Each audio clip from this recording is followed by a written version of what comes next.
여러분 혹시 지금도 일본 시장 진출하면 아마존이나 라쿠텐 같은 종합몰만 떠올리고 계신가요? 사실 지금 이 순간에도 많은 한국 브랜드가 일본 종합몰에서 쓴맛을 보고 철수하고 있습니다. 문제는 일본 소비자의 특별 한구매 방식 때문이에요. 그들은 아무거나 사지 않습니다. 특정 카테고리에서는 오직 전문 플랫폼만 고집하는 경향이 매우 강하죠.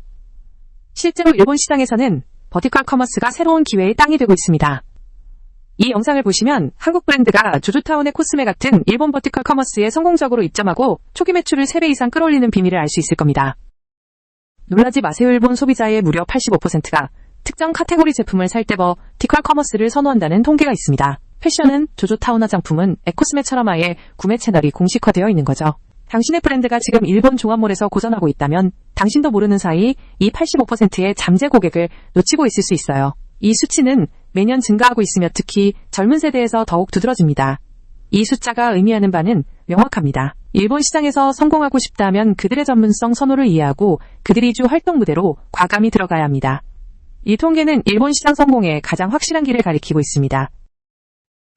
이런 경험 있으세요? 한국에서 대박났던 제품인데 일본에서는 반응이 없네? 열심히 일본어 상세 페이지도 만들고 일본 인스타그램 계정도 운영했는데 생각만큼 매출이 오르지 않아 답답하고 초조하셨죠?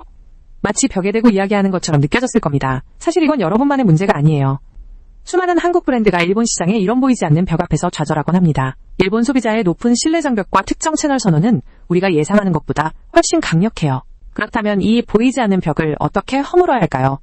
다음에서 그 근본적인 이유를 알아봅시다.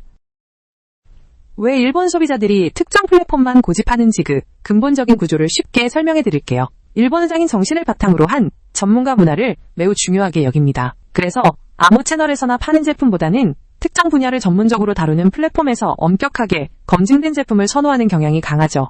이는 곧 제품의 신뢰와 직결되고 결과적으로 소비자들은 해당 버티컬 플랫폼에 대한 높은 충성도를 갖게 됩니다. 이런 이유로 일반 종합몰에서는 정보 탐색만 하고 실제 구매는 조조타운이나 에코스메 같은 전문 버티컬 커머스에서 이루어지는 현상이 일반적입니다. 이제 이 메커니즘을 이해했으니 다음으로 구체적인 입점 전략을 살펴볼까요? 그럼 이제 조조타운에 성공적으로 입점하는 구체적인 전략을 알아봅시다. 첫째, 조조타운은 브랜드의 명확한 정체성과 타겟 연령 스타일에 대한 일관성을 매우 중요하게 생각해요. 입점 전에 우리 브랜드가 어떠한 위치인지 명확히 설정해야 합니다. 둘째, 시즌별로 조조타운과 공동 기획하거나 콜라보를 제안하는 것이 인지도 확보에 효과적이에요. 현지 트렌드를 반영한 제품 기획은 일본 소비자에게 어필하는 가장 빠른 길입니다.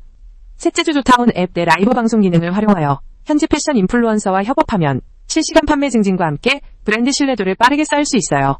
마지막으로 쌓이는 리뷰 데이터를 철저히 분석하여 상품을 개선하고 다음 기획에 반영하는 피드백 루프를 만드는 것이 중요합니다. 이 전략들이 어떻게 실제 매출로 이어지는지 궁금하지 않으세요? 다음은 에코스메 전략입니다. 뷰티 브랜드라면 에코스메 입점은 선택이 아닌 필수입니다. 에코스메는 특히 제품의 진정성을 중시해요.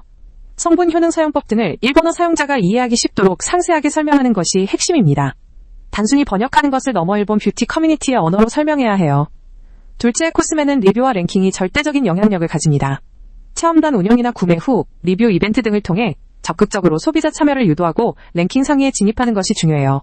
셋째, 경쟁사 제품과 비교 분석하여 우리 제품만의 차별점을 명확히 부각해야 합니다. 마지막으로 앱 코스메 SRP인과 연동하여 공식 스토어를 운영하면 검색부터 구매까지 시뮬리스한 고객 경험을 제공하며 판매를 극대화할 수 있습니다. 각 플랫폼의 특성을 이해하는 것이 중요하겠죠? 다음은 성공 브랜드 사례입니다. 실제로 일본 버티컬 커머스에서 대성공을 거둔 한국 브랜드들은 이 4가지 단계를 철저히 따랐습니다. 예를 들어 한 한국 패션 브랜드는 조조타운 입점 후 일본 소비자들이 선호하는 루즈핏 트렌드를 반영한 재킷을 출시하며 첫 달 만에 재고를 모두 소진했어요. 또 다른 한국 뷰티 브랜드는 에코스메의 서민감성 피부라는 키워드를 집중적으로 공략 일본 맞춤형 프로모션으로 랭킹 1위를 차지하며 매출이 5배 이상 급증했죠. 중요한 건 단순히 파는 것이 아니라 일본 소비자와 소통하고 그들의 니즈를 반영하는 현지화 전략입니다. 이 성공 방정식은 여러분의 브랜드에도 적용될 수 있어요. 하지만 몇 가지 주의해야 할 점이 있습니다. 다음 슬라이드를 놓치지 마세요. 조조타운과 에코스메 둘 다 매력적이지만 우리 브랜드에 어떤 플랫폼이 가장 적합할까요? 첫째, 가장 중요한 것은 제품 카테고리의 적합성입니다. 패션 제품은 조조타운, 뷰티 제품은 에코스메가 당연하겠죠? 하지만 라이프 스타일이나 자파는 각 플랫폼의 확장된 카테고리를 면밀히 살펴봐야 합니다.